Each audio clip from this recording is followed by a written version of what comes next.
애각은 시세가 긴장되어 있다. 또 둔각이라는 것은 시세가 되어 있다. 상승 추세는 유효하나 가격 조정이 필요하다. 이렇게 말하는 사람은 없어요. 시세의 축이라는 것은 반드시 애각으로 움직인다는 거죠. 시세의 연속성은 반드시 둔각으로 갑니다. 작은 것을 볼 때 큰 것을 무시하는 것도 문제지만 큰 것을 보면서 작은 것을 무시하는 것도 문제입니다.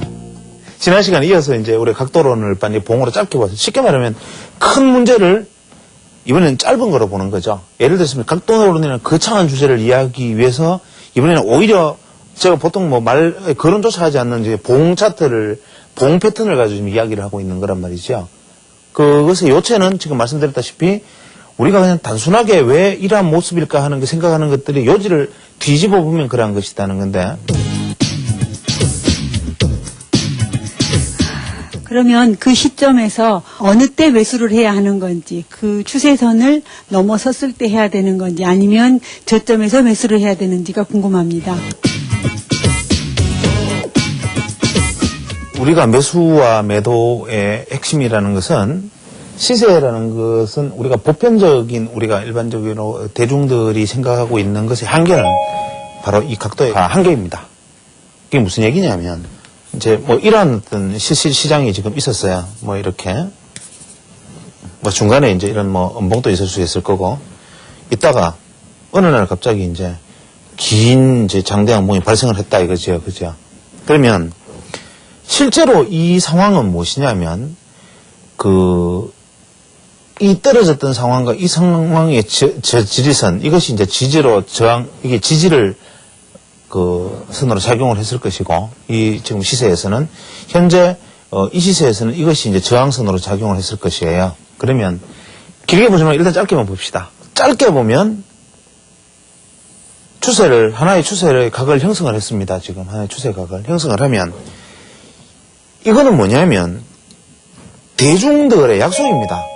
아무도 약속한 바 없지만, 그냥 대중은, 내가 이 줄을 끄어서 보는 사람도 없지만, 대중이 심리적으로 느껴지는 안정선입니다. 여기서 매수했던, 심지어 여기서 매수한 사람은 이만큼 떨어져도 안 불안해요. 심리적으로 불안하지가 않아요. 그것은 그날 내 기분에 따라 그런 것이 아니라 그 전의 힘의 균형에 따라서 시장이 길들여주는 우리 인간의 심리적인 충돌선들이 있습니다. 그게 바로 이것이 만들어내는 이 각도들입니다. 이것들이 계속 크게 만들어내죠. 그러면 자, 이까지는 내가 심리적으로 받아들였습니다.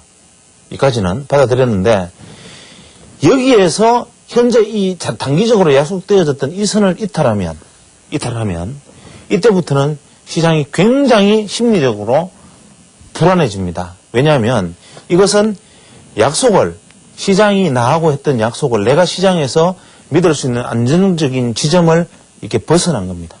자, 양봉을 만들어냅니다. 이렇게 양봉을 만들어냅니다. 만들어내면 이 심리적인 저항, 지지선이 소위 말하는 약속해내는 이 각도를 되돌아 들어가서 안정권에 들어가면 현재의 내가 이번에 여기에서 장대 양봉을 만들어냈던 이 상황은 전체적으로 하나의 상승의 추세를 형성하는 것으로 시장이 인정해 주는 겁니다.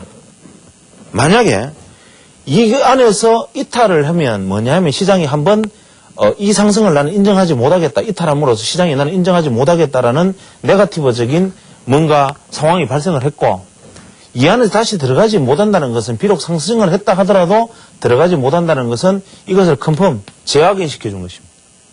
대개는 이런 경우에는 음봉이 나지요. 그 다음에 점프해서 또 음봉이 나지만 이런 식으로 납니다. 이런 식으로 나면 이 전체적인 약속의 거리에서 크게 벗어나지 않았기 때문에 사람들은 아직까지 심리적으로는 이 상황을 이해를 잘 못하고 있지만 이것은 그 다음에 이어지는 치명적인 문제로 다시 우리가 직면하게 되지요. 왜냐하면 이것을 이제 이 각도를 짧은 각도로 보면 이런 형태를 만들었단 말이에요. 이것은 우리가 보통 삼각형의 나비라 그러는데 이 나비를 가지고 목표치를 도달하고는 방향은 거꾸로 간 겁니다. 이 상승추세의 생명은 끝난 거예요. 근데 만약에 짧은 것이지만 이 고점을 넘어서는 것이 바로 이 추세를 넘어서는 지점이 됩니다. 그렇기 때문에 문제는 상승의 폭이 되겠지요. 또 그 앞에 상승의 모습도 해당이 되겠죠. 예를 들어서 이런 상승이 있었고 이런 상승이 있었고 이런 상승이 있었다고 가정을 합시다. 긴 상승이. 이것은 무엇입니까? 이미 약속되어진 현재 이 선상에 지금 놓여져 있는 것이잖아요. 그지요? 이 선은 오히려 우리 생각과는 달리 조금의 약세에도 민감하게 반응합니다. 반대로 뭐 이런 식의 상황에서 이렇게 문제가 만들어졌으면 이것이 추세를 형성할 때까지는 상당히 많은 시간적 여유가 있는 거지요. 무슨 얘기인지 아시겠죠? 그래서 시장이 오히려 날카롭고 강력한 추세를 보여주면은 상승의 탄력과 각도, 쉽게 말하면 시간의 기대값만큼의 상승의 폭을 수치하는 기대값은 커지는 반면 대신에 시장은 델리킷하게 반응한다 이거죠. 그래서 이럴 때는 이것이 기회가 어긋나는 순간 우리는 보통 왜 뭐 눌림목 이런 소리 잘 하잖아요. 그래서 소위 말하는 눌림목의 함정에 빠지는 수가 있어요. 반대로 느슨한 상승으로 이루어지는 경우에는 이것이 확인되는 과정을 거친 다음에 다시 새로운 각도를 여기서 또 만들어내고 하면서 각도를 이렇게 가면서 시장이 상승을 해야 되는 것이지요. 이거를 이 이치를 가지고 다시 한번 넓게 생각을 해보면 대부분 상승 1파동을 가진 파동에 3번 파동은요. 거의 대부분의 원칙은 보면 이 각도는 같습니다. 원래 쉽게 말하면 이 3파동의 각도하고 그죠? 1파동의 각도하고는 거의 같은 추세를 보입니다. 이 각도가 같다 그죠? 5파동도 각도가 같은 경우가 있지만 그러면 이건 아직까지 3파동 연장선입니다. 우리가 파동의 생명이 다한 것은 뭐냐면은 파동이 각도를 변화하는 것입니다. 이것은 파동론에 있어서 가장 중요한 것입니다. 이것이 현재 한 개의 파동이 지속되는 것이냐, 새로운 파동이 출현한 것이냐가 중요하다 이거죠. 그래서 새로운 파동의 출현이라는 것은 두 가지 가능성을 가지고 있죠. 현재의 추세가 만약에 1파동이었다면 강력한 3파동의 상승이 남아있을 것이고 현재의 파동이 3파동이라면 5파동밖에 남은 게 없다는 것이고 그죠? 현재의 파동이 5파동이라면 죽는 것만 남았단 말이에요. 그죠? 그러니까 이것이 1파동이냐 2파동이냐 3파동이냐 4파동이냐 5파동이냐 이게 중요한 것은 아니지만 파동이 변화하고 있다는 것은 분명하단 말이에요.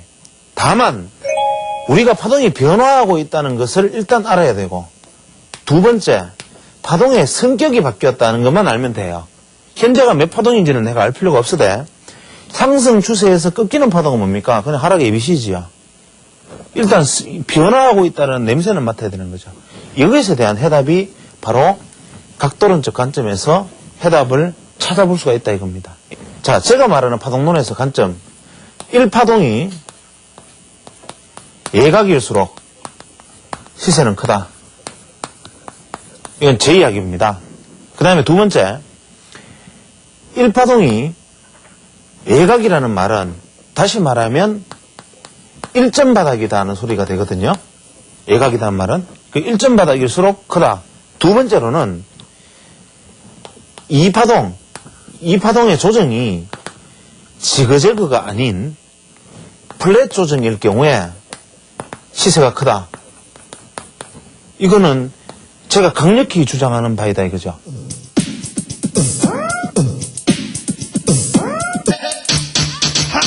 지그재그 파동과 플랫 파동의 차이는 뭐냐 하면 플랫 파동은 각도를 변화시키고 이의 각도를 변화시키고 지그재그는 이의 파동을 유지시킵니다. 그건 제가 이제 제 해석하는 각도론적 관점입니다. 그것은 무엇이냐면 플랫 파동은 변화시키고 지그재그는 유지시킨다. 이 파동에서 그 다음에 이 플랫 파동일 때 대시세가 난다 이런 얘기를 하면 각도에 떨어졌을 때 1파동이 이렇게 오는 것이 아니라 예각이어야 된다. 예각. 그죠? 날카롭게 올라왔다. 그죠? 올라와서 이런 식의 조정을 보이면 안 된다는 얘기라는 거죠. 무슨 얘기냐면 예각으로 와서 이런 식의 조정을 보이라는 얘기잖아요. 그죠? 그 다음에 조정 이후에 각도는 이 각도가 아니고 이 각도가 아니고